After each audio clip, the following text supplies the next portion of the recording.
Hello दोस्तों, आप सभी लोगों से एक रिक्वेस्ट है कि कृपया वीडियो को लाइक करें और चैनल को सब्सक्राइब करें और कमेंट करना मत भूलिए। आप लोगों की टिप्पणी पढ़ के हमें प्रेरणा मिलती है। आपके समर्थन के लिए धन्यवाद।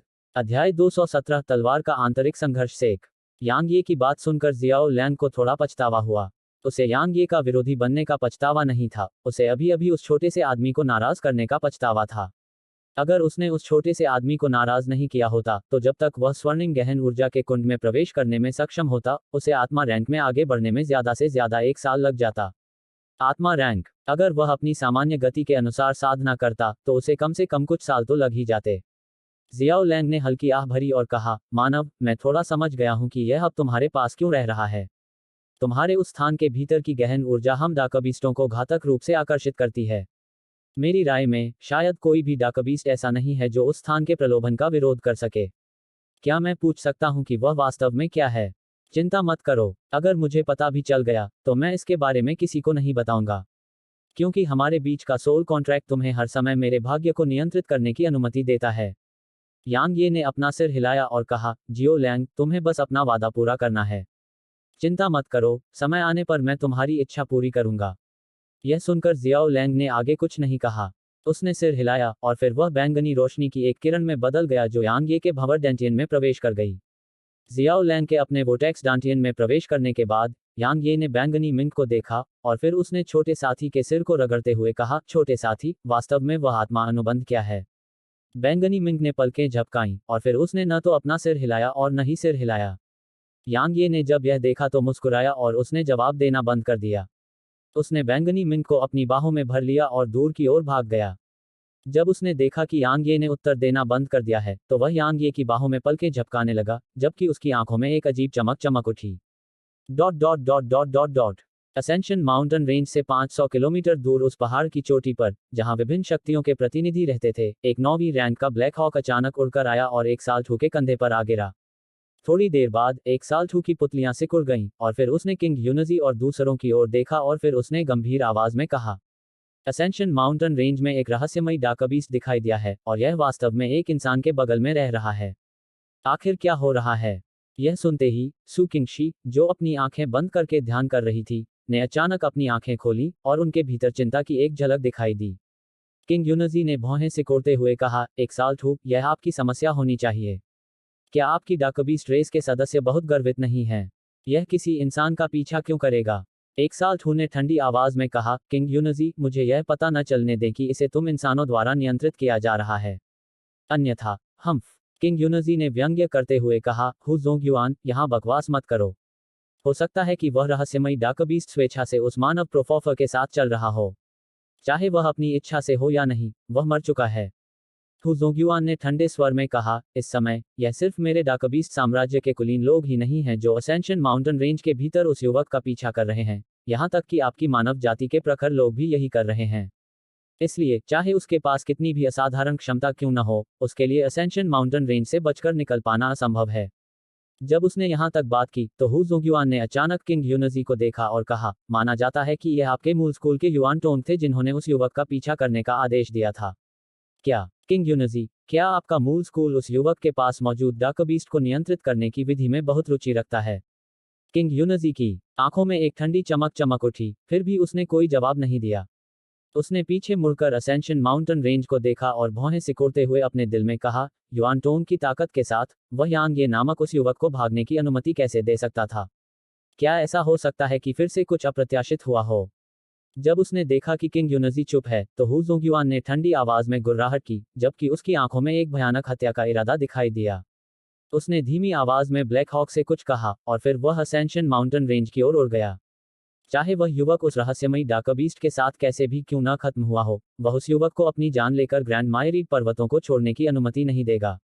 क्योंकि अगर उस युवक के तरीके ओरिजिन स्कूल द्वारा प्राप्त किए गए थे, तो यह निस्संदेह ग्रैंड मायरीड पर्वतों में डाकबीस्ट रेस के लिए एक बहुत बड़ी आपदा होगी।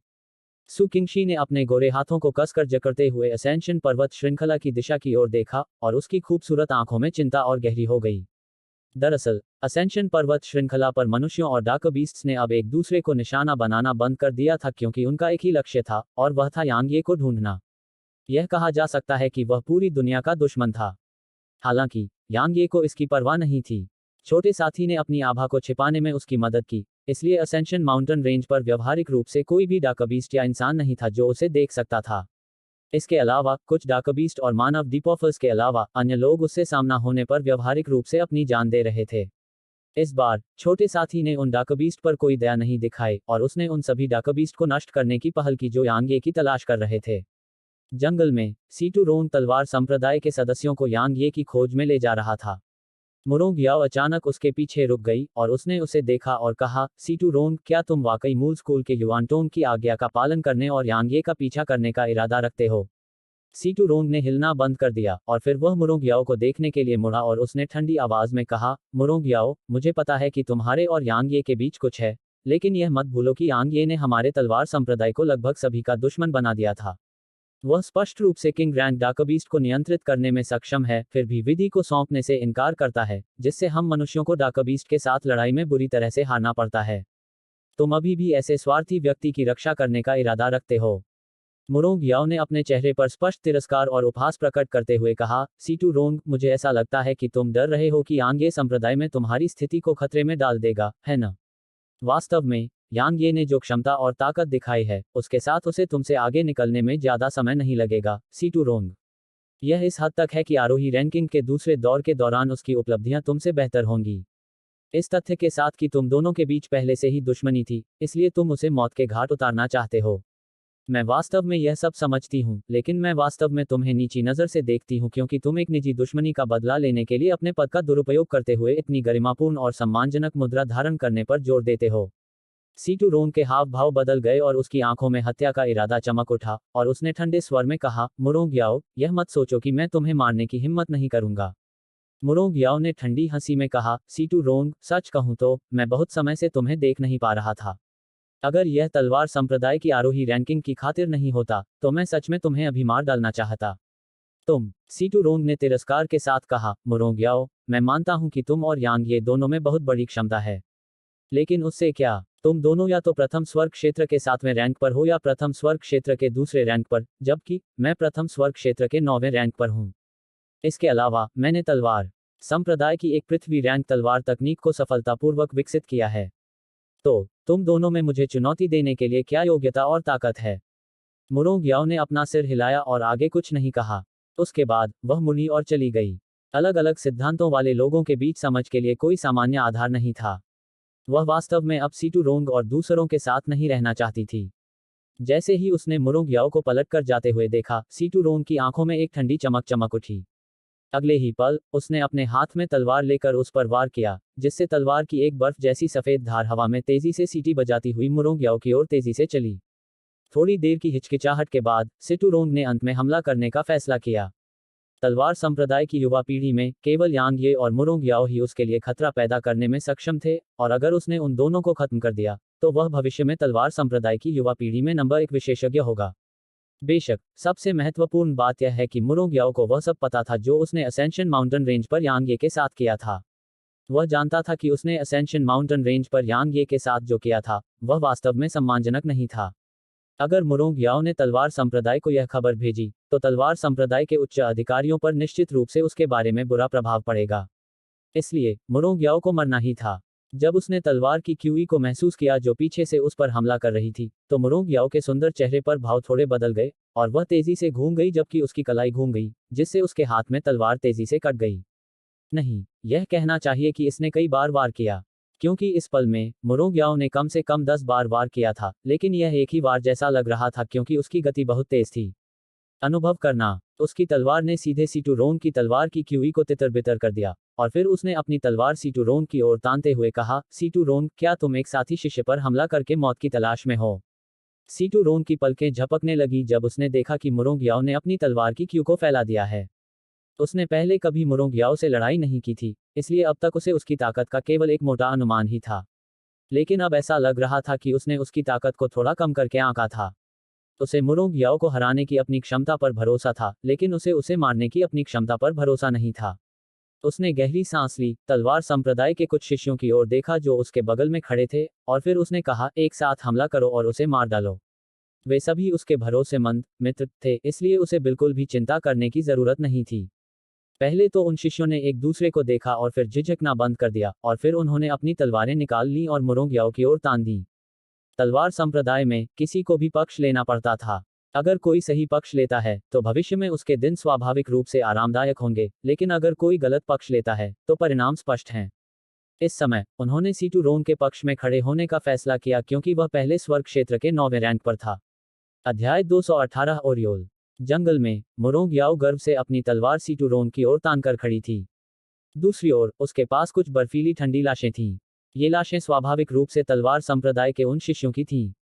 वह मुरोंग याओ कभी भी नर्म दिल और संकोची व्यक्ति नहीं रही थी। अतीत में उसने तलवार संप्रदाय के हितों के लिए सीटू रोंग के खिलाफ कोई कदम नहीं उठाया था, लेकिन अब जब सीटू रोंग ने उसे मारने का इरादा किया है तो वह स्वाभाविक रूप से तलवार संप्रदाय के हितों को ध्यान में रखने के विचार पर अड़ी नहीं रहेगी। साथ ही शिष्यों के रूप में उनके रिश्ते के लिए केवल एक व्यक्ति जो पूरी तरह से मूर्ख था, वह इस तरह के समय में ऐसी बात की परवाह करेगा। इस समय सीटू रोंग ने गंभीर भाव से मुरोंग याओ को देखा। उसने कभी नहीं सोचा था कि कुछ ही दौर की टक्करों के बाद उसके बगल में तलवार संप्रदाय के शिष्य मुरोंग याओ के तेज हमलों के नीचे मर जाएंगे।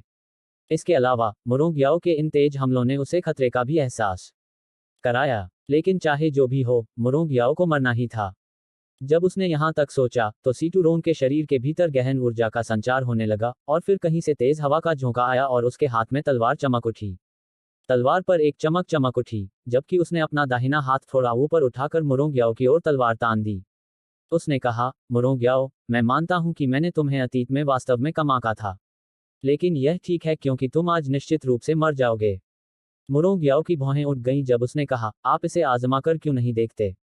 सीटू रोंग की पुतलियां सिकुड़ गईं, और फिर उसका चेहरा चमक उठा और एक ऐसी छवि में बदल गया जो मुरोंग याओ की ओर तेजी से बढ़ गई।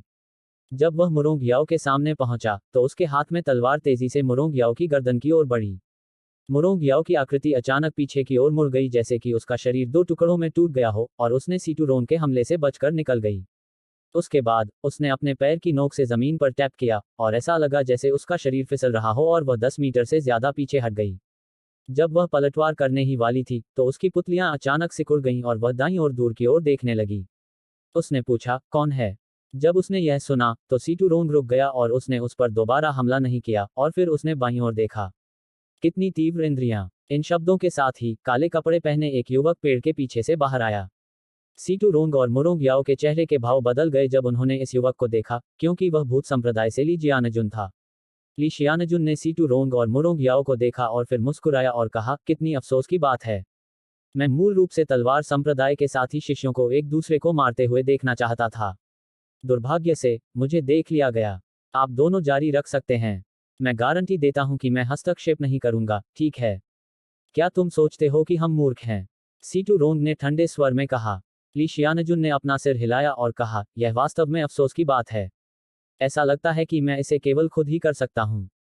क्या तुम दोनों एक साथ मुझसे लड़ोगे या एक एक करके मुझ पर हमला करोगे। जब उसने यहां तक बात की तो ली शियानजुन एक पल के लिए रुका, और फिर उसने मुस्कुराते हुए कहा, तुम दोनों के लिए सेना में शामिल होना सबसे अच्छा है। मैं तुम दोनों से निपटने के बाद साम्राज्य में वापस आ सकता हूं, अन्यथा मेरे लिए संप्रदाय को स्पष्टीकरण देना मुश्किल होगा। क्या अहंकार है। सीटू रोंग ने तिरस्कार के साथ कहा, ली जियानजुन, मैं मूल रूप से तुम्हें खोजने जाना चाहता था, लेकिन मैंने कभी नहीं सोचा था कि तुम आओगे और अपनी जान मुझे दे दोगे। बढ़िया, मैं एक ही बार में तुमसे और इस राक्षसी महिला से निपट लूंगा। जब उसने सीटू रोंग की बात सुनी तो मुरोंग याओ ने अपना सिर हिलाया। अज्ञानी होना डरावना नहीं था, बल्कि डरावना तब था जब कोई अपनी अज्ञानता का एहसास नहीं करता था, और सीटू रोंग ऐसा ही व्यक्ति था। ली शियानजुन ने हंसते हुए कहा, और फिर उसने अपना सिर हिलाते हुए कहा, मैंने कभी नहीं सोचा था कि तलवार संप्रदाय में ऐसा अजीब व्यक्ति मौजूद होगा। कोई बात नहीं, मुझे पहले तुमसे निपटने दो। जैसे ही उसने बोलना समाप्त किया, ली शियानजुन ने अपनी कलाई घुमाई और उसके हाथ में एक काली दरांती दिखाई दी। दरांती बहुत लंबी थी, और इसकी लंबाई ली शियानजुन की ऊंचाई के बराबर थी। दरांती के किनारे पर खून के महीन धागे लगातार बह रहे थे, और यह एक बेहद रहस्यमय दृश्य था। उसके हाथ में दरांती आने के बाद ली जियानजुन अचानक मौके पर ही गायब हो गया, और वह प्रकाश की एक काली किरण में परिवर्तित हो गया जो तुरंत सीटू रोंग के सामने आ गया। अपनी कलाई हिलाते हुए काली दरांती हुक की तरह सीटू रोंग की गर्दन की ओर चली गई। सीटू रोंग ने ठंडी आवाज में गुर्राहट की और उसने दरांती को रोकने के लिए अपनी तलवार का इस्तेमाल किया। हालांकि झनकार, धातु के टूटने की आवाज गूंजी, और फिर दरांती बिना किसी गति के सीटू रोंग की गर्दन की ओर बढ़ती रही। सीटू रोंग भयभीत था। सौभाग्य से उसकी प्रतिक्रिया धीमी नहीं थी और उसका चेहरा तेजी से चमक उठा। लेकिन तब तक थोड़ी देर हो चुकी थी। अनुभव करना। एक कान अपने साथ खून का एक कतरा लेकर हवा में उड़ गया। ली शियानजुन ने दूसरा हमला नहीं किया क्योंकि अचानक उसके पीछे एक तलवार आ गई थी। उसकी आकृति उसी जगह घूम गई, इससे पहले कि उसकी कलाई एक बार फिर से हिलती, और दरांती ने उसके सामने आई तलवार की ओर एक हुक जैसी हरकत की। झनकार। धातु टूटने की आवाज एक बार फिर गूंजी। मुरोंग याओ के चेहरे के भाव बदल गए। उसने अपने पैर की नोक से जमीन पर हल्के से थपथपाया और फिर उसका शरीर दरांती के हमले वाले क्षेत्र से बचने के लिए तेजी से पीछे हट गया। ली जियानजुन ने फिर भी उसका पीछा नहीं किया और उसने केवल सीटू रोंग को देखने के लिए पलट कर देखा, जिसके चेहरे पर एक क्रूर भाव था, और उसने कहा, मुझे पता है कि तुम्हारे पास एक तुरुप का पत्ता है, इसलिए तुम अभी इसका उपयोग कर सकती हो। क्योंकि अगर तुम अभी भी इसका उपयोग नहीं करती हो, तो शायद तुम्हारे पास दूसरा मौका नहीं होगा। सीटू रोंग ने गहरी सांस ली, इससे पहले कि उसके शरीर के भीतर की गहन ऊर्जा हिंसक रूप से उमड़ पड़ी। एक निश्चित समय पर उसके शरीर के भीतर की गहन ऊर्जा हिंसक रूप से उसके पैरों में उमड़ पड़ी, और फिर उसका आकार चमक उठा और मौके पर ही गायब हो गया। उसकी गति इतनी तेज थी कि इसने ली जियानजुन और मुरोंग याओ को मौके पर ही अचंभित कर दिया। दरअसल वे इसलिए अचंभित नहीं थे क्योंकि सीटू रोंग की गति बहुत तेज थी, बल्कि इसलिए कि सीटू रोंग जिस दिशा में आगे बढ़ा था, अधिक सटीक रूप से कहें तो सीटू रोंग भाग गया था। हाँ, सीटू रोंग की आकृति विस्फोटक रूप से पीछे की ओर चमकी, और कुछ ही सांसों के समय में वह दोनों की दृष्टि के क्षेत्र से गायब हो गया। थोड़ी देर बाद ली जियानजुन ने अपना सिर हिलाया और मुस्कुराया और फिर कहा, यह तलवार संप्रदाय की युवा पीढ़ी का प्रतिनिधि है। जैसे ही उसने बोलना समाप्त किया, वह मुरोंग याओ की ओर देखने के लिए मुड़ा और बोला, दुर्भाग्य से तुम अभी उसकी मदद करने के लिए पीछे रह गए थे, और अब उसने तुम्हें छोड़ दिया है। वास्तव में अगर तुम दोनों सेना में शामिल हो जाते तो मुझे लगभग पीछे हटने के लिए मजबूर होना पड़ता। आखिरकार तुम्हारी ताकत वास्तव में खराब नहीं है। तो अब जब मैं बिल्कुल अकेली हूं, तो तुम्हें पूरा भरोसा है कि तुम मुझे खत्म कर सकती हो। मुरोंग याओ ने उदासीनता से कहा। उसने सीटू रोंग की हरकतों के बारे में और कुछ नहीं सोचा क्योंकि उसे लगा कि ऐसे व्यक्ति के साथ एक ही संप्रदाय का शिष्य होना अपमानजनक है। ली जियानजुन ने मुस्कुराते हुए कहा, क्या आप जानते हैं कि मैंने उसका पीछा क्यों नहीं किया? यह सवाल पूछने के बाद और मुरोंग याओ के जवाब देने से पहले उसने आगे कहा, क्योंकि तुम मेरा लक्ष्य हो। भले ही वह ग्रैंड किन साम्राज्य में वापस लौट आए, लेकिन वह कुछ नहीं कर पाएगा। लेकिन तुम अलग हो। अपनी प्राकृतिक प्रतिभा के साथ, अगर तुम प्रथम स्वर्ग क्षेत्र की 9वीं रैंक प्राप्त करते हो, तो भी मुझे तुम्हें हराने की अपनी क्षमता पर भरोसा नहीं होगा। हो सकता है कि हम प्रतियोगिता के दूसरे दौर के दौरान एक दूसरे का सामना न कर पाएं, इसलिए तुमसे निपटने का यह सबसे अच्छा मौका है। तो फिर क्यों ना हम एक ही वार से परिणाम निर्धारित कर लें? मुरोंग याओ ने धीरे से अपनी तलवार उठाई और ली जियानजुन की ओर तान दी। ली शियानजुन के मुंह के कोनों पर हल्की सी मुस्कान उभरी और उसने कहा, यही तो मैं चाहता था। मुरोंग याओ ने आगे कुछ नहीं कहा। उसका शरीर धीरे धीरे आसमान में ऊपर उठा और कलाई के एक झटके से उसकी मुट्ठी में तलवार आ गई, और फिर उसने धीरे धीरे तलवार को दोनों हाथों से पकड़ते हुए ऊपर उठाया। अचानक तेज हवा का झोंका आया। उसी समय उसके हाथ में तलवार हिंसक रूप से कांप उठी, मानो कोई भयानक चीज उससे छूटने के लिए संघर्ष कर रही हो। ली शियानजुन की आंखें थोड़ी सिकुड़ गईं, जबकि उनके भीतर एक गंभीर भाव की झलक दिखाई दी। उसका दाहिना हाथ थोड़ा हिला, जिससे काली दरांती हवा में फट गई और धीरे धीरे ऊपर उठ गई। उसी समय उसकी गहन ऊर्जा उसमें अंतहीन रूप से उड़ेल दी गई, जिससे उसके किनारों पर खून के धागे और भी तेजी से बहने लगे। एक निश्चित समय पर मुरोंग याओ की आंखों में एक भयंकर अभिव्यक्ति चमक उठी, और फिर उसने ली जियानजुन की ओर बलपूर्वक नीचे की ओर वार किया। हजार परत तलवार संप्रदाय की एक निम्न श्रेणी की पृथ्वी रैंक तकनीक। यह तलवार क्यूई के ओवरलैपिंग पर जोर देती है, और जब इसे उन्नत चरण में साधना की जाती है, तो तलवार क्यूई के 1000 किस्में एक साथ ओवरलैप की जा सकती हैं। बेशक इसे पूरा करने में कठिनाई बहुत अधिक थी क्योंकि इसके उपयोगकर्ता की तलवार की गति के प्रति सख्त आवश्यकताएं थीं। मुरोंग याओ की जोरदार चीख के साथ ही उसके हाथ में मौजूद तलवार नीचे गिर गई और वह अनगिनत प्रतिरूपों में बदल गई। उसी समय तलवार की एक बर्फ जैसी सफेद धार हवा में फट गई और उसने एक तेज सीटी बजाते हुए ली जियानजुन की ओर विस्फोटक ढंग से वार किया। जैसे ही उसने तलवार की क्यूई की बर्फ जैसी सफेद धार को देखा, ली शियानजुन की पुतलियां सिकुड़ गईं, जबकि उसका चेहरा अभूतपूर्व रूप से गंभीर था।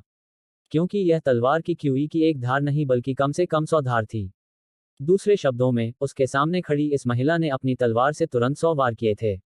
ऐसी गति वाकई भयानक थी। उसने एक गहरी सांस ली और उसका शरीर अपने पैर की नोक को धुरी के रूप में लेकर एक चक्र में घूम गया। उसके बाद उसके हाथ में मौजूद दरांती एक कोण पर ऊपर की ओर बढ़ी। एक पल में दरांती पर लगे खून के धागे दरांती के ब्लेड से निकल गए, और वे तलवार की क्यूई की बर्फ की सफेद धार की ओर विस्फोटक रूप से उछल पड़े। एक सफेद था और दूसरा खून से लाल। वे तब तक टकराते रहे जब तक मुरोंग याओ और ली जियानजुन की गंभीर निगाहें उन पर नहीं पड़ गईं। कुछ क्षण की शांति के बाद टकराना। जंगल में एक बहुत बड़ा धमाका हुआ और गूंज उठा, और फिर ऊर्जा की एक लहर ज्वार की तरह आसपास की ओर बह गई। जहां भी यह गुजरी, सभी पेड़ तुरंत धूल में मिल गए और उसके बाद सिर्फ गंदगी ही बची। पृथ्वी रैंक तकनीकों की ताकत इतनी भयानक थी। दूसरी ओर टक्कर के केंद्र में मौजूद लोग ऊर्जा की लहर के कारण उड़ गए थे, और यह 60 मीटर से अधिक की दूरी तक था। हाहा। ठीक इसी समय अचानक जोरदार हंसी गूंजी और फिर सीटू रोंग, जो पहले चला गया था, अचानक युद्ध के मैदान में लौट आया। जब उसने मुरोंग याओ और ली जियानजुन को देखा, जो उड़ गए थे, तो सीटू रोंग के चेहरे पर अवर्णनीय रूप से आत्मसंतुष्ट भाव था। उसने कहा, मुरोंग याओ ने भूत संप्रदाय के ली जियानजुन के साथ भयंकर युद्ध किया था, लेकिन वह पराजित हो गया और मारा गया। दूसरी ओर ली जियानजुन को मेरे सीटू रोंग ने मार डाला। क्या तुम दोनों को नहीं लगता कि यह कारण बहुत सही है? अध्याय 219 आगे बढ़ना।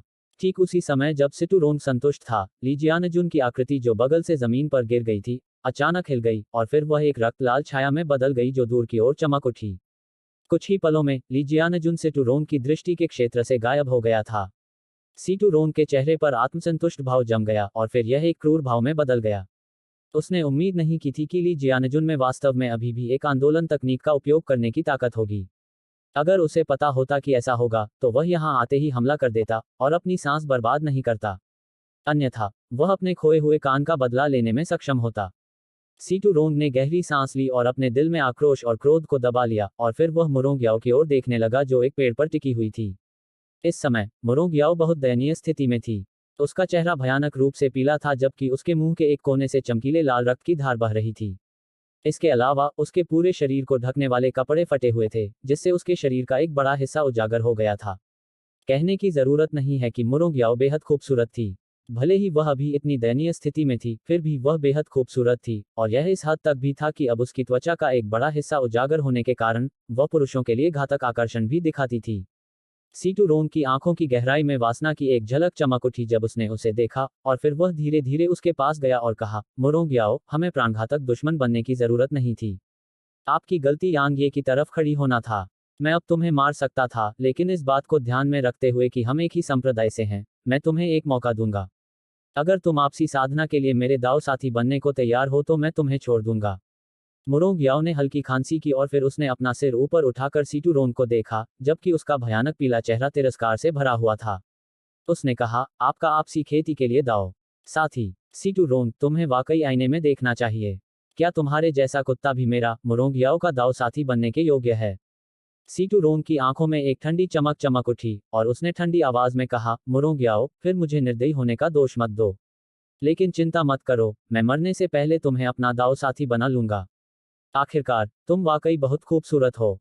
जैसे ही उसने बोलना समाप्त किया, सीटू रोंग की आकृति चमक उठी, और उसने अपना दाहिना पैर मुरोंग याओ के पेट की ओर पटक दिया। जाहिर है वह उसकी डांटियन को अपंग करने का इरादा रखता था। जैसे ही उसने सीटू रोंग के अप्रोच फुट को देखा, मुरोंग याओ की आंखों में एक दृढ़ निश्चयी भाव चमक उठा। उसने अपनी चोटों की परवाह नहीं की और अपने शरीर के भीतर बची हुई गहरी ऊर्जा को पागलपन की हद तक बढ़ने दिया। उसके बाद उसका पेट थोड़ा फूल गया। जाहिर है वह खुद को विस्फोट करने का इरादा रखती थी। इस समय वह पहले से ही बुरी तरह घायल थी, और वह सीटू रोंग के लिए बिल्कुल भी उपयुक्त नहीं थी। दूसरी ओर एक बार जब वह सीटू रोंग के हाथों में पड़ गई, तो उसके परिणाम स्पष्ट थे। इसलिए उसने बिना किसी हिचकिचाहट के अपने डेंटियन को विस्फोट करने का फैसला किया। जब उसने यह दृश्य देखा, तो सीटू रोंग के चेहरे पर भाव बदल गए और उसकी आंखों में आश्चर्य की लहर दौड़ गई। उसने अपनी गति को अपनी सीमा तक बढ़ाने में बिल्कुल भी संकोच नहीं किया, क्योंकि वह स्वाभाविक रूप से मुरोंग याओ को खुद को विस्फोट करने की अनुमति नहीं देना चाहता था। हालांकि कोई और उससे भी तेज था। मुरोंग याओ के सामने अचानक एक आकृति प्रकट हुई थी, और वह कोई और नहीं बल्कि यांग ये था। इससे पहले उसने 50 किलोमीटर से अधिक दूर से यहां हो रही लड़ाई की आवाजें सुनी थीं। यांग ये ने उन्हें लूटने का इरादा किया और यहां तक पहुंचने में संकोच नहीं किया, लेकिन जब वह यहां पहुंचा, तो उसने मुरोंग याओ को खुद को विस्फोट करने के कगार पर देखा। माना जा सकता है कि वह मुरोंग याओ को अच्छी तरह से जानता था, इसलिए वह स्वाभाविक रूप से उसे मरते हुए नहीं देख सकता था। इसलिए उसने एक चाल चली। यांग ये को अपने पीछे खड़े सीटू रोंग की परवाह नहीं थी, और उसने अपनी हथेली मुरोंग याओ के सिर पर दबा दी। उसके शरीर के भीतर की सुनहरी गहन ऊर्जा मुरोंग याओ के शरीर में पागलों की तरह उमड़ पड़ी, और फिर उसने अपनी गहन ऊर्जा को नियंत्रित करके मुरोंग याओ के शरीर के भीतर की गहन ऊर्जा को दबा दिया जो पागल हो गई थी। उसी समय सीटूरोंग का पैर उनके पीछे आ गया था, और क्योंकि यांग ये उसके सामने खड़ी थी, इसलिए सीटूरोंग का पैर यांग ये की पीठ से टकरा गया। टकराना, एक आकृति उड़ती हुई दिखी। हालांकि वह यांग ये नहीं बल्कि सीटूरोंग थी। यांग ये के भौतिक शरीर की वर्तमान ताकत के साथ सीटूरोंग, जिसने अपनी पूरी ताकत नहीं लगाई थी, यांग ये को कैसे नुकसान पहुंचा सकता था। मुरोंग याओ ने यांग ये को देखकर तुरंत राहत की सांस ली, और फिर उसने अपने शरीर के भीतर की हिंसक गहन ऊर्जा को दबा दिया। उसे मौत का डर नहीं था, लेकिन अगर वह जीवित रह सकती थी, तो वह मौत को कैसे चुन सकती थी। इस समय सिटूरोंग की अभिव्यक्ति अत्यंत गंभीर थी क्योंकि वह यांग ये को देख रहा था। जाहिर है, उसने उम्मीद नहीं की थी कि वह ही उड़कर मारा जाएगा। यांग ये ने अपनी गहरी स्वर्णिम ऊर्जा वापस खींची और फिर मुड़कर सीटूरोंग की ओर देखा, और फिर वह धीरे से आगे बढ़ा और बोला, मूल रूप से मेरा इरादा तुम्हारे बारे में कोई परवाह करने का नहीं था क्योंकि मैं किंगशी को मुंह चिढ़ा रहा था। क्योंकि अगर मैं जानबूझकर तुम्हें निशाना बनाता तो मेरे लिए किंगशी को स्पष्टीकरण देना वाकई मुश्किल होता। इसके अलावा यह मेरे समय की बर्बादी भी होती। लेकिन कहने की जरूरत नहीं कि मेरा सोचने का तरीका गलत था। मुझे पहले ही पल में तुम्हारे जैसे घटिया इंसान से निपट लेना चाहिए था। मेरे साथ निपटो, सीटूरोंग ने ठंडी आवाज में कहा। यांग ये, तुम अपने बारे में बहुत ज्यादा सोचते हो। लेकिन तुमने जो कहा वही मैं भी कहना चाहता था। मुझे तुम्हारे साथ बहुत पहले ही निपट लेना चाहिए था। चूंकि हम अब एक दूसरे से मिले हैं, तो क्यों ना हम इसे अभी खत्म कर दें। यांग ये ने कुछ नहीं कहा। उसने स्ट्राइडर टेलिस्मैन और स्ट्रेंथ टेलिस्मैन को अपने ऊपर मारने से पहले वापस ले लिया। उसके बाद उसके शरीर के भीतर की गहन ऊर्जा गेल शो में उमड़ पड़ी, इससे पहले कि वह गेल स्टेप्स तकनीक को अंजाम देता, जिससे उसका फिगर अचानक मौके पर ही गायब हो गया। एक पल में वह सीटूरोंग के सामने आ गया, और फिर उसने अपनी तलवार निकालने और वार करने में संकोच नहीं किया। वायलेट स्पिरिट हवा में तेजी से सीटी बजाते हुए सीटूरोंग के सिर की ओर बिजली की तरह टूट पड़ी। इस बार सीटूरोंग के हाव भाव बदल गए, और उसकी आंखें भय से भर गईं। क्योंकि उसने किंवदंती के तलवार के इरादे को भांप लिया था। हाँ, यांग ये ने इस बार पीछे नहीं हटे क्योंकि उन्हें पता था कि सीटूरोंग के पास तुरुप का पत्ता है। हालांकि उन्हें सीटूरोंग की तुरुप की चिंता नहीं थी, लेकिन वह ऐसी परेशानी में भी नहीं पड़ना चाहते थे। चूंकि वह सीटूरोंग से एक बार में ही निपट सकते थे, तो फिर उन्हें एक भीषण लड़ाई क्यों लड़नी चाहिए और सीटूरोंग को अपना तुरुप का पत्ता इस्तेमाल करने देना चाहिए। यांग ये बेवकूफ नहीं थे। यांग ये की तलवार की मंशा से नियंत्रित और दबाए जाने पर सीटूरोंग पूरी तरह से चकमा देने में असमर्थ था। बेशक भले ही उसे दबाने और नियंत्रित करने के लिए कोई तलवार की मंशा न हो, फिर भी वह बच निकलने में असमर्थ होगा। आखिरकार यह एक ऐसा हमला था जिसे यांग ये ने अपनी पूरी ताकत से अंजाम दिया था। भले ही वह भयभीत था, लेकिन सीटूरोंग की प्रतिक्रिया धीमी नहीं थी। उसका गहरा ऊर्जा अवरोध तुरंत उसके चारों ओर प्रकट हुआ, और फिर उसने अपनी तलवार को क्षैतिज रूप से उठाया, जबकि उसके पैर की उंगलियों की नोकें जमीन पर थोड़ी रगड़ खा रही थीं। उसने तय किया था कि जब तक वह यांग यी के इस हमले को रोक लेता है, वह पीछे हट जाएगा और अपने तुरुप के पत्ते का इस्तेमाल करेगा। इस समय उसके अंदर कोई घृणा नहीं बची थी, और वह जानता था कि यदि उसने अपना तुरुप का पत्ता इस्तेमाल नहीं किया, तो वह कुछ ही समय में यहीं नष्ट हो जाएगा। हालांकि जिस तरह से उसने सोचा वह सही था, लेकिन वास्तविकता क्रूर थी। झनकार, धातु टूटने की स्पष्ट और गूंजती हुई आवाज गूंजी, और फिर सीटूरोंग के सिर से पैर तक एक तलवार चमक उठी। मेरा तुरुप का पत्ता, सीटूरोंग ने बड़बड़ाया जबकि उसकी आकृति तुरंत दो भागों में विभाजित हो गई, जिससे लाल और सफेद पदार्थ पूरी जमीन पर बहने लगे। यांग ये ने अपनी तलवार म्यान में रख ली, और फिर उसने अपना सिर हल्के से हिलाया और सीटूरोंग को देखा जो दो टुकड़ों में बढ़ गया था। इस घटना ने उसे एक बार फिर याद दिलाया कि जब वह किसी प्रतिद्वंद्वी का सामना कर रहा था, तो वह बिल्कुल भी लापरवाह नहीं हो सकता था, अपने प्रतिद्वंद्वी को कम नहीं आंक सकता था, या अपनी सांस बर्बाद नहीं कर सकता था।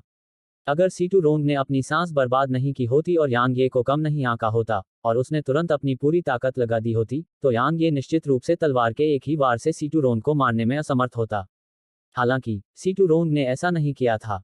अपनी मृत्यु से पहले के उस क्षण को छोड़कर जब उसने यांग ये की तलवार की मंशा को महसूस किया था, उसने शुरू से लेकर अंत तक यांग ये को कम करके आंका था। उसने अंत में यांग ये को गंभीरता से लेना शुरू कर दिया था, लेकिन तब तक बहुत देर हो चुकी थी क्योंकि यांग ये ने उसे मौका नहीं दिया था। आपने वास्तव में तलवार की मंशा को समझ लिया है, मुरोंग याओ ने यांग ये के पीछे से थोड़ा अविश्वास के साथ कहा।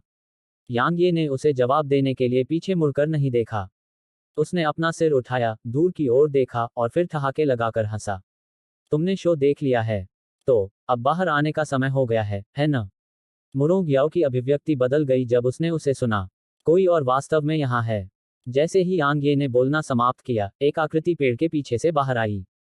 मुरोंग याओ की अभिव्यक्ति एक बार फिर बदल गई जब उसने इस आकृति को देखा, क्योंकि यह ली जियानजुन थी जो उनके बीच टक्कर के दौरान उसके साथ गंभीर रूप से घायल हो गई थी।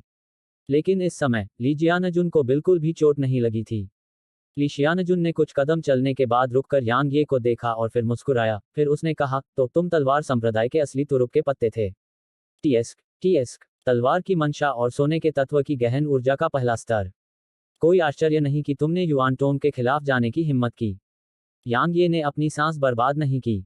जब वह हमला करने वाला था, ली जियानजुन मुस्कुराया और कहा, मैं मूल रूप से तुम दोनों से निपटने का इरादा रखता था, लेकिन अब इसकी कोई जरूरत नहीं है, क्योंकि कोई है जो तुम्हें मारने की मुझसे ज्यादा इच्छा रखता है।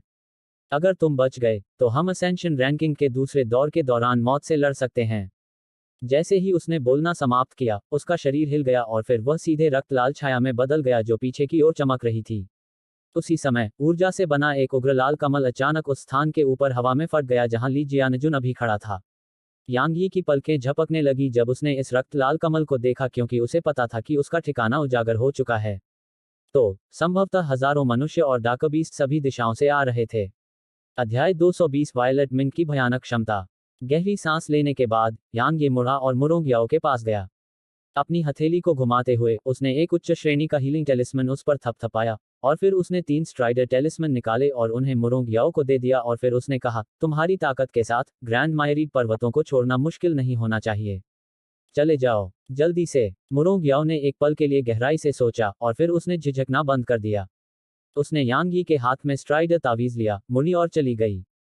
कुछ कदम चलने के बाद वह अचानक रुक गई और बोली, हम फिर मिलेंगे, है ना? यांग ये मुस्कुराए और कहा, बेशक। उससे जवाब मिलने के बाद मुरोंग याओ ने सिर हिलाया और फिर वह और नहीं रुकी। वह दूर की ओर चमकी। वह मुरोंग याओ एक कृतघ्न व्यक्ति नहीं थी। तार्किक रूप से, चूंकि यांग ये ने उसे बचाया था, इसलिए उसे यांग ये के साथ उन मनुष्यों और डार्कबीस्ट्स का सामना करने के लिए पीछे रहना चाहिए था। लेकिन उसने ऐसा नहीं किया। हालांकि ऐसा इसलिए नहीं था क्योंकि वह हृदयहीन और कृतघ्न थी। वह जानती थी कि यांग यी के लिए बोझ बनने के अलावा वह किसी काम की नहीं होगी। इसलिए उसने दृढ़ता से पीछे मुड़ने और छोड़ने का फैसला किया। जैसे ही उसने मुरोंग याओ को देखा जो दूर गायब हो गया, यांग ये मुस्कुराया और फिर उसने अपना दाहिना हाथ हिलाया। लाइटनिंग ईगल उसके सामने दिखाई दिया और फिर वह उसकी पीठ पर कूद गया। हालांकि ठीक इसी समय आसपास का माहौल अचानक मंद हो गया। जब यांग ये ने अपना सिर उठाया और ऊपर देखा, तो उसने जंगल के ऊपर हवा में उड़ते हुए डार्कबीस्ट्स का घना विस्तार देखा। सिर्फ इतना ही नहीं, यांग ये ने यह भी महसूस किया कि अनगिनत आभाएं हर दिशा से उसकी ओर दबाव डाल रही हैं। इन आभाओं में इंसानों की आभाएं भी शामिल थीं, लेकिन उनमें ज्यादातर डार्कबीस्ट्स की थीं। कुछ ही समय में युआन टोंग के नेतृत्व में मानव डीपफॉर्मर्स का समूह यांग ये के बाईं ओर दिखाई दिया। जैसे ही युआन टोंग यहां दिखाई दिया, डार्कबीस्ट साम्राज्य से लुओजू ने सभी डार्कबीस्ट्स को यांग ये के दाईं ओर आने के लिए प्रेरित किया। जब उन्होंने यांग यी के पैरों के नीचे लाइटनिंग ईगल को देखा, तो सभी मानव डिपोटर और डार्कबीस्ट हैरान हो गए। खास तौर पर डार्कबीस्ट साम्राज्य के डार्कबीस्ट।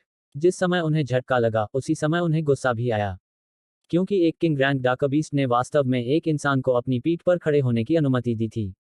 यह उनकी डार्कबीस्ट रेस के लिए अपमानजनक था। लुओजू ने यांग यी के कंधे पर बैठे बैंगनी मिंक पर गहरी नजर डाली। उसने कुछ नहीं कहा और ऐसा लगा कि वह उस छोटे से साथी की उत्पत्ति को देखना चाहता था।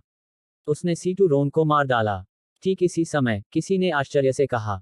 जब उन्होंने यह सुना, तो आसपास के सभी लोगों ने यांग ये के बगल में पड़ी लाश की ओर देखा, और जब उन्होंने उसकी शक्ल देखी, तो उनके चेहरे पर क्रोध के भाव उभर आए। जाहिर है, उन्होंने कल्पना भी नहीं की थी कि यांग ये ने वास्तव में अपने संप्रदाय के एक साथी शिष्य को मारने की हिम्मत की है। युआन टोंग ने सीटू रोंग की लाश से अपनी नजर हटा ली और फिर उसने यांग ये को देखा और कहा, यांग ये, तुम कितने निर्दयी हो। तुमने वास्तव में अपने ही संप्रदाय के एक वरिष्ठ भाई को मार डाला। यांग ये ने युआन टोंग पर अपनी सांसें बर्बाद नहीं की। उसने सभी मनुष्यों और डार्कबीस्ट्स पर अपनी नजर घुमाई और फिर वह हंसते हुए दहाड़ने लगा और बोला, मुझमें, यांग ये में, वास्तव में दक्षिणी क्षेत्र की पूरी युवा पीढ़ी और डार्कबीस्ट रेस के सभी युवा कुलीनों को सेना में शामिल होने और मेरा पीछा करने के लिए मजबूर करने की क्या क्षमता है। शायद यह केवल मैं, यांग ये ही हूं, जिसने अतीत की आरोही रैंकिंग में ऐसा सम्मान प्राप्त किया है ना? सेना में शामिल होकर तुम्हारा पीछा करेंगे। युआन टोंग ने अपना सिर हिलाया और कहा, यांग ये, तुम अपने बारे में बहुत ज्यादा सोचते हो। अगर उस रहस्यमयी डार्कबीस्ट ने तुम्हारी आभा को छिपाने में मदद नहीं की होती, तो तुम बहुत पहले ही मर चुके होते। जैसे ही उसने बोलना समाप्त किया, उसने लुओजू को देखा और कहा, जिस व्यक्ति और डाकबीस्ट को तुम ढूंढना चाहते थे, वे मिल गए हैं। क्या तुम्हारा पक्ष यह करेगा या हम मनुष्यों को तुम्हारे लिए यह करना चाहिए? लुओजू ने 2 कदम आगे बढ़ाए और फिर यांग ये के पैरों के नीचे बिजली के ईगल को देखा।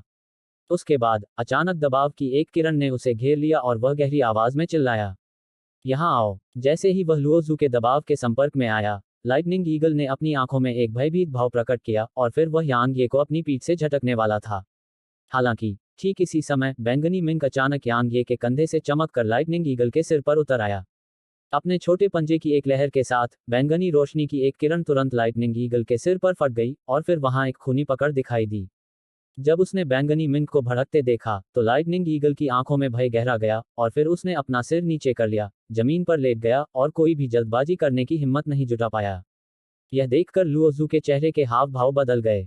सिर्फ लुओजू के हाव भाव ही नहीं बदले थे, बल्कि उसके पीछे खड़े दूसरे लोगों के हाव भाव भी बदल गए थे। उन सभी ने एक दूसरे को देखा और उनकी आंखें सदमे और गंभीरता से भरी हुई थीं। लुओजू के पास रक्त रेखा का दबाव नहीं था, लेकिन उसके पास अपनी प्रभावशाली आभा का दबाव था। इसलिए साधारण डाकबीस्ट उसका विरोध करने की हिम्मत नहीं कर सकते थे। फिर भी इस साधारण राजा रैंक लाइटनिंग ईगल ने वास्तव में लुओजू के आदेशों की अवहेलना की थी। वास्तव में उस रहस्यमय छोटे साथी की पृष्ठभूमि क्या है? इस बीच बैंगनी मिंक ने लुओजू को देखा और फिर उसकी आंखों में एक बैंगनी चमक चमक उठी।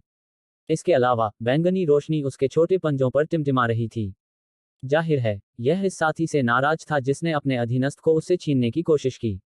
लुओजू ने गहरी सांस ली और फिर उसने बैंगनी मिंक को देखा और कहा, तुम्हारे पास अभी भी एक शावक होने के बावजूद बुद्धि है और तुम्हारे पास एक रक्तरेखा दबाव भी है।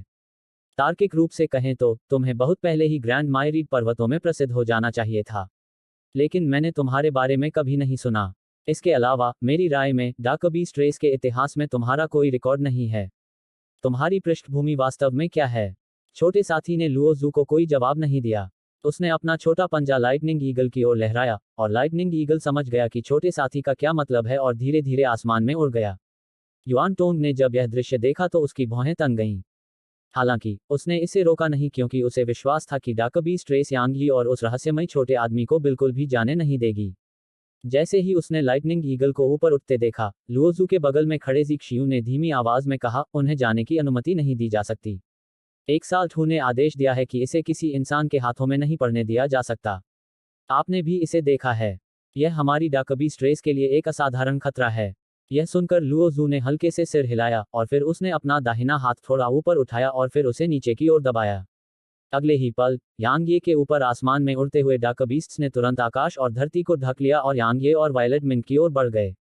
जब 1000 उड़ते हुए डाकबीस्ट्स एक साथ ऊपर आए तो इससे निकलने वाली भव्य आभा बेहद चौंकाने वाली थी। जब उसने यह दृश्य देखा तो यांग ये की अभिव्यक्ति बदल गई और उसकी आंखें सिकुड़ गईं। वह तलवार की छाती का उपयोग करने के लिए तैयार था। हालांकि ठीक इसी क्षण बैंगनी मिंक अचानक हवा में चमक गया और फिर बैंगनी प्रकाश की एक किरण अचानक उसके भीतर से विस्फोटक रूप से बाहर निकल आई। अगले ही पल एक अदृश्य रक्तरेखा दबाव आकाश में उड़ते डाकबीस्ट्स की ओर एक धार की तरह बह गया।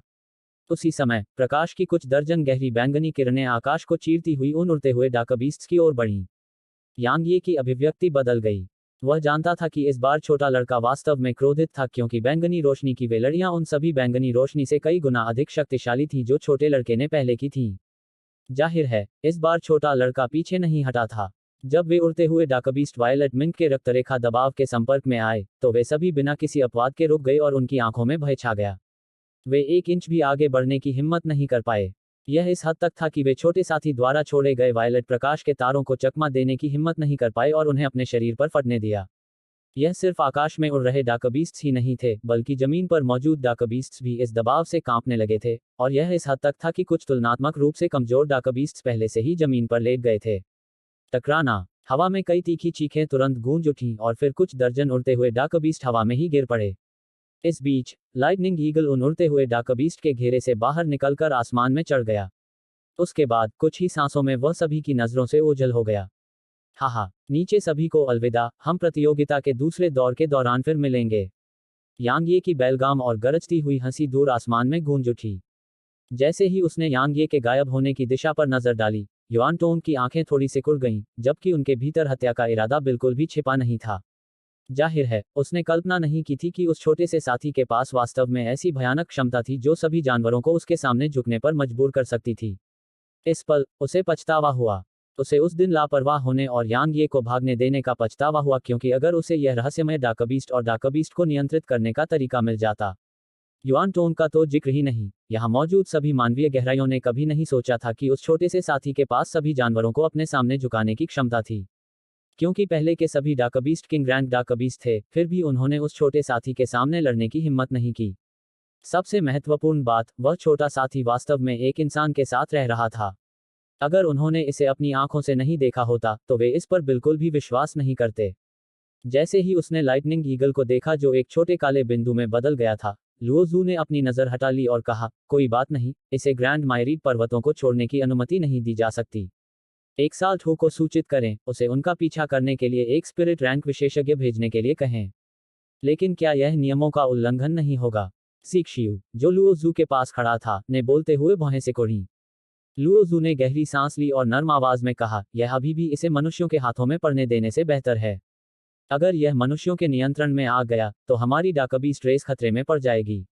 सीक्शियू ने यह सुनकर झिझकना बंद कर दिया। उसने अपने दाहिने हाथ से इशारा किया और फिर एक ब्लैक हॉक उसके हाथ पर उतर आया। थोड़ी देर बाद ब्लैक हॉक एक निश्चित दिशा की ओर चमक उठा। अध्याय 221 पीछा। लाइटनिंग ईगल पर यांग ये के चेहरे पर भागने की कोई खुशी नहीं दिखी, बल्कि वह बेहद गंभीर था। इसके अलावा उसकी आंखों में गहरी चिंता उभर आई थी। भले ही वह मानव और डार्कबीस्ट सेनाओं से बच निकला था, लेकिन वह जानता था कि उसकी परेशानियां अभी शुरू ही हुई थीं। भविष्य में वह न केवल मनुष्यों द्वारा लक्षित किया जाएगा, बल्कि डार्कबीस्ट साम्राज्य भी उसे जाने नहीं देगा। अब उसके लिए चुप रहना असंभव था। अचानक यांग ये हल्के से मुस्कुराया और बोला, अगर परेशानी है तो परेशानी ही है। मैं, यांग ये, इससे क्यों डरूंगा? हाँ, उसे हमेशा लगता था कि दबाव होने पर ही प्रेरणा मिलती है। अब डार्कबीस्ट साम्राज्य और मानव दीपोफर्स दोनों ही उसके पीछे थे, तो क्या ऐसा दबाव बहुत बड़ा नहीं था? ऐसे दबाव का सामना करते समय यांगे को अपनी ताकत को बेहतर बनाने के लिए बेताब होकर काम करना पड़ा, अन्यथा फ्लावर पैलेस के खिलाफ जाने की बात तो दूर, जीवित रहना भी उसके लिए एक समस्या होगी। उसके कंधे पर बैठी बैंगनी रंग की मिंक ने अपना सिर यांगे के चेहरे पर रगड़ा। जाहिर है वह यांगे को सहारा दे रही थी। यांगे ने मुड़कर बैंगनी मिंक को देखा और फिर वह हल्के से मुस्कुराया और कहा, छोटे साथी, तुम अभी वास्तव में प्रभावशाली थे। पहले के उस दृश्य ने न केवल उन मनुष्यों और डार्कबीस्ट्स को चौंका दिया था, बल्कि यांगे भी इससे हैरान था। हालांकि उसने पहले भी बैंगनी मिंक को डार्कबीस्ट के समूहों को डराते हुए देखा था, लेकिन इस बार यह अलग था। आखिरकार वे सभी डार्कबीस्ट किंग रैंक के डार्कबीस्ट थे, फिर भी उन्होंने वास्तव में उस छोटे से साथी का विरोध करने की हिम्मत नहीं की। इस तरह का रक्त संबंधी दबाव वास्तव में थोड़ा बहुत भयानक था। छोटे लड़के ने पलकें झपकाईं और फिर उसने अपना सिर यांगे के चेहरे पर फिर से रगड़ा। यांगे मुस्कुराया और वह अभी कुछ बोलने ही वाला था कि अचानक उसके चेहरे के भाव बदल गए। वह पीछे मुड़ा और उसने देखा कि एक काला बिंदु 1 किलोमीटर से भी ज्यादा दूर से तेजी से उसकी ओर उड़ रहा है। वह काला बिंदु बहुत तेज था और पलक झपकते ही वह अंगूठे के आकार के बिंदु से मुट्ठी के आकार की गेंद में बदल गया। यांगी की पुतलियां सिकुड़ गईं जब उसने यह देखा, क्योंकि यह व्यक्ति कम से कम एक आत्मिक श्रेणी का डार्कबीस्ट या आत्मिक क्षेत्र का मानव साधक था। ऐसा विशेषज्ञ असेंशन माउंटेन रेंज पर कैसे दिखाई दे सकता है? यांग ये बेहद हैरान था। हालांकि उसके पास इस सवाल के बारे में सोचने का समय नहीं था, क्योंकि उसे इससे भी ज्यादा महत्वपूर्ण काम निपटाना था, और वह था भागना। यांग ये ने अपने नीचे मौजूद लाइटनिंग ईगल को नियंत्रित करने में कोई संकोच नहीं किया और तेजी से जमीन की ओर नीचे उतरा। भले ही यांग ये ने अतीत में एक स्पिरिट रियल्म विशेषज्ञ का सफाया कर दिया था, लेकिन यह उन परिस्थितियों में था कि स्पिरिट रियल्म विशेषज्ञ ने उसे कम आंका था, जबकि उसके पास उच्च श्रेणी की तकनीक तावीज़ों की मदद थी। वर्तमान में उसके पास केवल एक ही उच्च श्रेणी की तकनीक तावीज़ थी जो बाओ एर ने उसे दी थी, और केवल एक ही तावीज़ उसके पीछे आने वाले इस साथी को मारने के लिए स्पष्ट रूप से अपर्याप्त था। इसके अलावा एक बार जब वह साथी को मारने में विफल हो जाता तो उसके बजाय उसे मार दिया जाता। वह स्वाभाविक रूप से ऐसे असाधारण खजाने को नहीं भूला था, जैसे कि पल ऑफ बेलफुल ब्लड, लेकिन इसका उपयोग करने के बाद वह क्या करेगा? यदि एक स्पिरिट रियल्म विशेषज्ञ यांग ये के खिलाफ लड़ाई में अपनी जान जोखिम में डालने का इरादा रखता है, तो भले ही यांग ये बेलफुल ब्लड के पल का उपयोग करता है, फिर भी वह बुरी तरह घायल हो जाएगा, क्योंकि बेलफुल ब्लड के पल के भीतर की बेलफुल ऊर्जा का उपयोग करने से होने वाली प्रतिक्रिया शुरू हो जाएगी। एक बार वह असेंशन माउंटेन रेंज पर बुरी तरह घायल हो गया था। पहले की तरह ही वह पल ऑफ बेलेफुल ब्लड का इस्तेमाल तब तक नहीं करेगा जब तक उसके पास कोई दूसरा विकल्प न हो।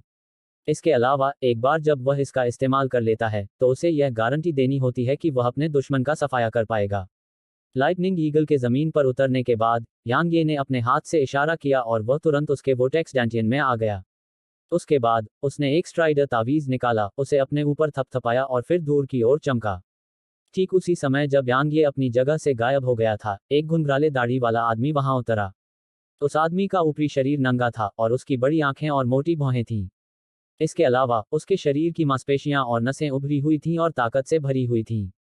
अगर यांग ये यहाँ होता तो वह देख पाता कि यह मजबूत आदमी वही मजबूत आदमी था जिसने ग्रैंड मायरीड पर्वतों में शाही घराने के घुड़सवारों के साथ उसका और किन जियू का पीछा किया था। वह पहला शेपशिफ्टेड बीस्ट था जिससे उसकी मुलाकात हुई थी। मजबूत आदमी ने हवा में हल्की सांस ली और फिर दाईं ओर देखने लगा और फिर उसने ठंडी आवाज में कहा, छोटे कमीने, तुम पिछली बार भाग गए थे और इसने साम्राज्य में मेरी सारी प्रतिष्ठा खो दी थी। मैं, मानशी, तुम्हें फिर से भागने की अनुमति कैसे दे सकता हूं? एक बार जब मैं तुम्हें पकड़ लूंगा तो मैं निश्चित रूप से तुम्हारी जिंदा खाल उतार दूंगा और तुम्हारी नसें निकाल दूंगा। जैसे ही उसने बोलना समाप्त किया, उसका चेहरा उस दिशा की ओर चमक उठा जिस ओर यांग ये भागा था।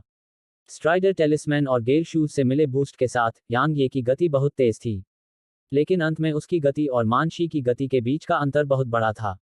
इसके अलावा उनकी ताकत के बीच का अंतर भी बहुत बड़ा था। इसलिए लगभग 4 घंटे तक दौड़ने के बाद उन दोनों के बीच की दूरी और कम होती गई।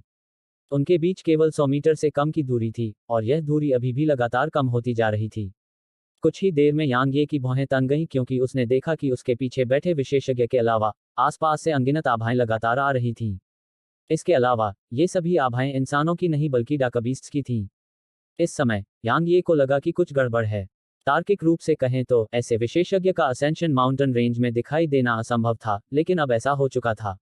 डाकबीस्ट साम्राज्य ने स्पष्ट रूप से नियमों का उल्लंघन किया था, लेकिन मानव विशेषज्ञों ने इसमें हस्तक्षेप करने के लिए आगे कदम नहीं बढ़ाया।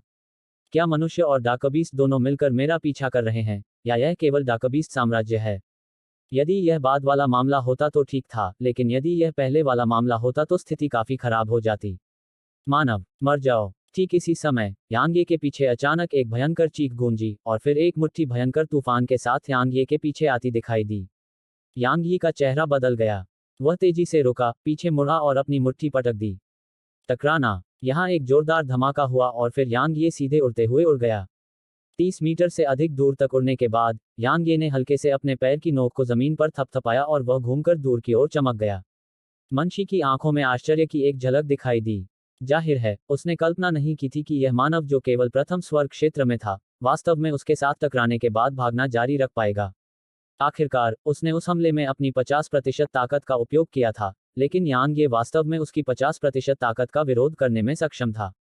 यह क्या दर्शाता है? यह दर्शाता है कि यह मानव जो केवल प्रथम स्वर्ग क्षेत्र में था, उसके पास एक भौतिक शरीर था जो डाकबीस्ट साम्राज्य के कुछ राक्षसी प्रतिभाशाली लोगों के बराबर था जो राजा रैंक पर थे। मनशी ने अपने विचारों को नियंत्रित किया और एक बार फिर से उसका पीछा करते हुए आगे बढ़ा। चाहे जो भी हो, उसके सामने मौजूद इंसान को मरना ही था और उसे उस रहस्यमयी बैंगनी रंग के डाकबीस्ट को अपने साथ वापस लाना था, क्योंकि ये एक साल ठुके आदेश थे।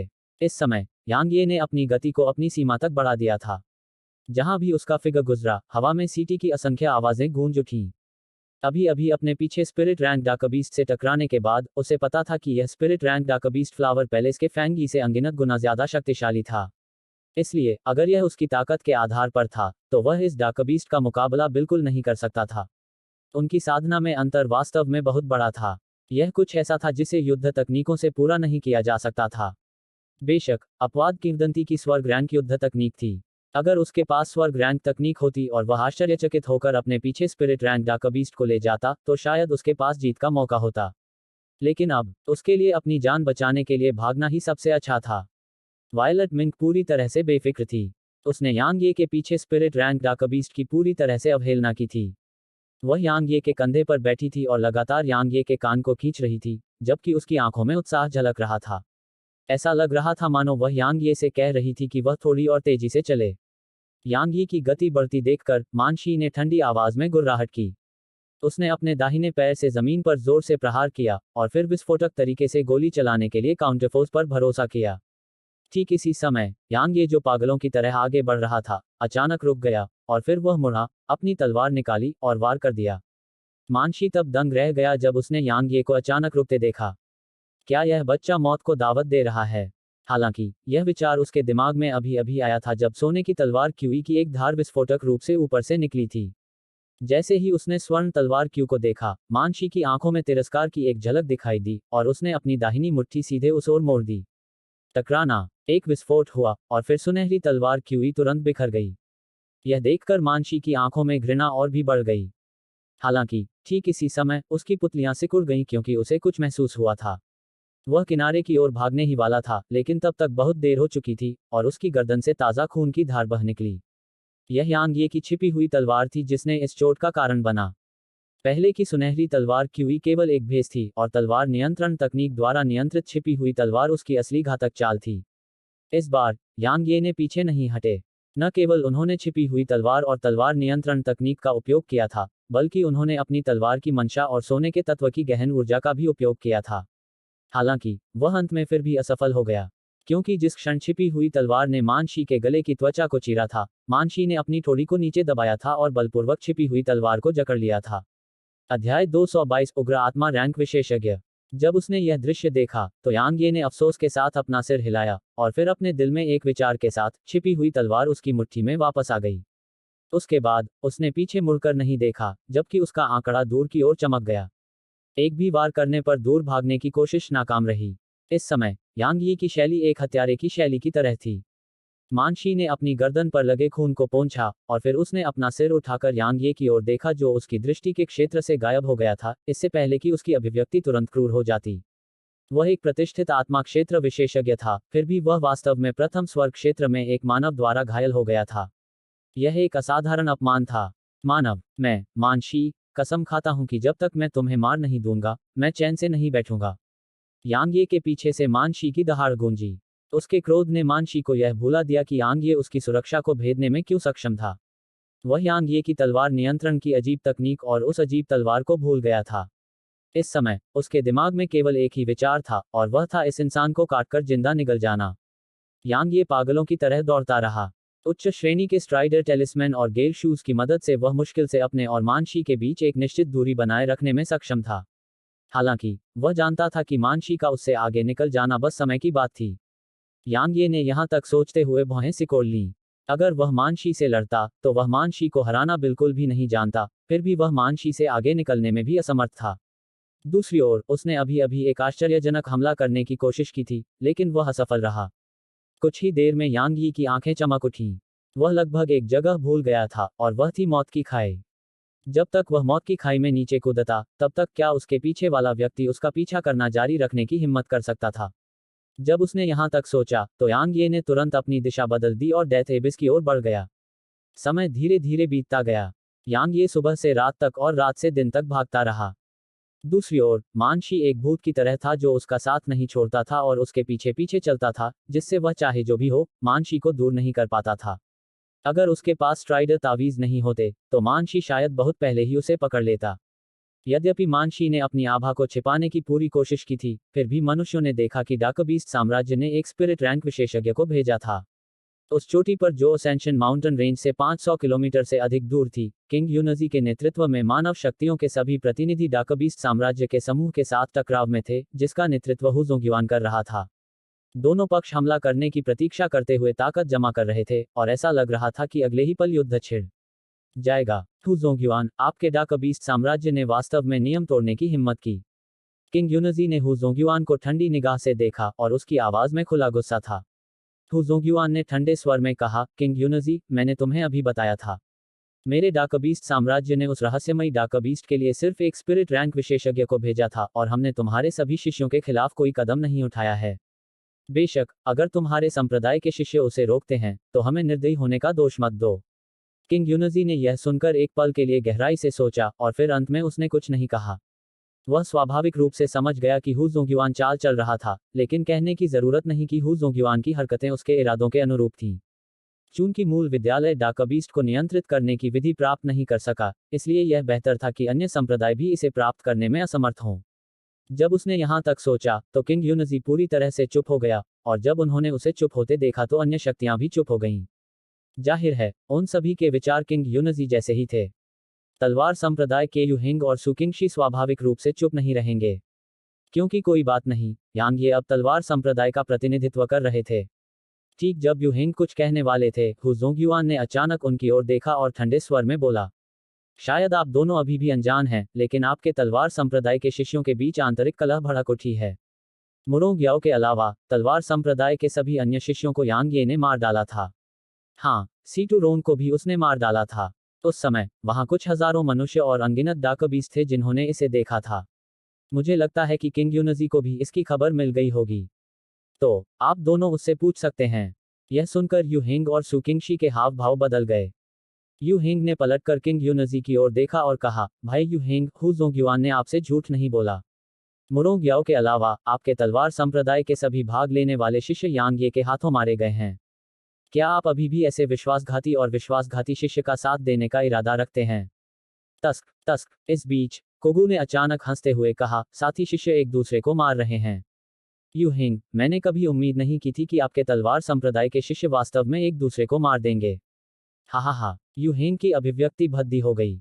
वह यांग ये के चरित्र को अच्छी तरह से समझता था और इसे बिल्कुल निर्दयी कहा जा सकता था। हालांकि उसने कभी नहीं सोचा था कि यांग ये वास्तव में असेंशन माउंटेन रेंज में तलवार संप्रदाय के शिष्यों को मारने की हिम्मत करेगा। क्या ऐसा हो सकता है कि वह सोचता है कि तलवार संप्रदाय वास्तव में उसके साथ कुछ नहीं कर सकता है जब तक कि उसके पास लिनशान का संरक्षण है? मुझे विश्वास नहीं होता कि वह ऐसा करेगा। ठीक इसी समय सुकिंगशी, जो अब तक चुप थी, अचानक बोली और फिर वह असेंशन पर्वत श्रृंखला की ओर चल दी। ठीक इसी समय हु जोंगयुआन अचानक सुकिंगशी के सामने प्रकट हुआ और बोला, परी सु, तुम कहाँ जा रही हो? सुकिंगशी ने हु जोंगयुआन की ओर देखा और फिर कहा, चूंकि आपके डाकबीस्ट साम्राज्य ने नियमों को तोड़ा है, तो तलवार संप्रदाय को उनका पालन क्यों करना चाहिए? हु जोंगयुआन की आंखें सिकुड़ गईं जब उसने कहा, मेरे डाकबीस्ट साम्राज्य का स्पिरिट रैंक विशेषज्ञ केवल उस रहस्यमय डाकबीस्ट को पकड़ने गया है, और वह किसी भी मानव दीपोफिस को निशाना नहीं बना रहा है। क्या इससे कोई फर्क पड़ता है? सुकिंगशी ने उदासीनता से कहा, उत्कृष्ट हूँ, साधना के ऐसे क्षेत्र में ऐसे विश्व खेल खेलने से मैं तुम्हें सिर्फ नीची नजर से देखूंगा। हा हा। हु जोंगयुआन अचानक जोर से हंसा और कुछ देर तक हंसता रहा, फिर बोला, तुम सही हो। यहाँ हर कोई इसे अच्छी तरह समझता है। चूंकि यह ऐसा ही है, तो मैं, हु जोंगयुआन, तुम इंसानों की तरह धोखेबाजी से काम नहीं करूंगा। दरअसल उस रहस्यमयी डाकबीस्ट को वापस लाने के अलावा मैंने जिस स्पिरिट रैंक डाकबीस्ट को भेजा है, उसका एक और मिशन है, और वह है उस व्यक्ति को मारना जो उस रहस्यमयी डाकबीस्ट को नियंत्रित कर रहा है। जब उसने हु जोंगयुआन की बात सुनी तो सुकिंगशी की आंखें थोड़ी झुक गईं, जबकि उनके भीतर दुख की एक झलक दिखाई दी। तलवार संप्रदाय अंत में बहुत कमजोर है। अगर यांग ये मूल विद्यालय का शिष्य होता, तो क्या वह इतनी निडरता से काम करने की हिम्मत कर सकता था? इसके अलावा अगर ऐसा था, तो मूल विद्यालय डाकबीस्ट साम्राज्य को यांग ये के खिलाफ एक स्पिरिट रैंक विशेषज्ञ को खुलेआम भेजने की अनुमति कैसे दे सकता था? क्या तलवार संप्रदाय वास्तव में इस हद तक गिर गया है? इस समय सुकिंगशी के दिल में हल्का सा दुख उभरा। उसने अपना सिर हिलाया और इन भावनाओं को दबाते हुए उसने अपना सिर ऊपर उठाकर हु जोंगयुआन को देखा, और फिर अपनी कलाई को घुमाते हुए हरी अंधेरे तलवार उसकी हथेली में दिखाई दी। ठीक उसी समय जब वह हमला करने वाली थी, उसकी खूबसूरत भौहें अचानक आपस में जुड़ गईं, और फिर अगले ही पल उसकी आंखों में खुशी की एक झलक दिखाई दी। कुछ ही देर में सुकिंगशी की आंखें शांत हो गईं। उसने अपना सिर उठाकर हु जोंगयुआन को देखा, लेकिन हमला नहीं किया। वह पलटी, वापस वहीं चली गई जहां वह पहले रहती थी, और फिर एक बार फिर चुप हो गई। सुकिंगशी की हरकतों से आसपास के सभी लोग हैरान रह गए। वह अभी हमला करने ही वाली थी, तो अचानक क्यों रुक गई? क्या इसलिए कि उसे अपने और हु जोंगयुआन के बीच की खाई का एहसास है? इस समय हु जोंगयुआन भी हैरान था। उसने अभी अभी सुकिंगशी की गहन ऊर्जा के उतार चढ़ाव को महसूस किया था, और वह युद्ध के लिए तैयार था। तो वह क्यों रुक गई? वह स्वाभाविक रूप से नहीं सोचेगा कि वह उससे डरती है। उसने पहले भी इस महिला के बारे में सुना था। वह एक विशेषज्ञ थी जिसने हिडन ड्रैगन रैंकिंग में चढ़ाई की थी, इसलिए भले ही वह एक साल रैंक पर था, उसके लिए यह स्पष्ट रूप से असंभव था कि वह उससे डरे। लेकिन अगर ऐसा नहीं था, तो फिर क्या? अगर कुछ असामान्य हुआ है, तो उसके पीछे कोई कारण जरूर होगा। इसलिए हु जोंगयुआन की सुकिंगशी के प्रति सतर्कता थोड़ी बढ़ गई। Dot dot dot dot dot dot. अचानक एक आकृति अत्यंत शांत और घने जंगल में जमीन पर उतरी। टकराना। जमीन तुरंत फट गई और धूल और मिट्टी का एक विशाल गुबार हवा में उछल गया। यह कोई और नहीं बल्कि मनशी था, जो लगातार यांग ये का पीछा कर रहा था। वह पूरे दिन और रात यांग ये का पीछा करता रहा। हालांकि न केवल वह पूरे दिन पीछा करने के बाद भी फर्स्ट हेवन रियल्म के एक डेप्रोफा को पकड़ने में असमर्थ था, बल्कि वह उस डेप्रोफा द्वारा घायल भी हो गया था। इससे मनशी बेहद क्रोधित हो गया और उसने यांग ये का मांस खाने और यांग ये का खून पीने के अलावा और कुछ नहीं चाहा। जंगल में खड़े होकर जब उसने आसपास के माहौल को असामान्य महसूस किया तो मानशी ने अपने दिल में क्रोध की ज्वाला को बलपूर्वक दबा दिया और सतर्कता से आसपास के माहौल का जायजा लिया। वह आखिरकार मूर्ख नहीं निकला।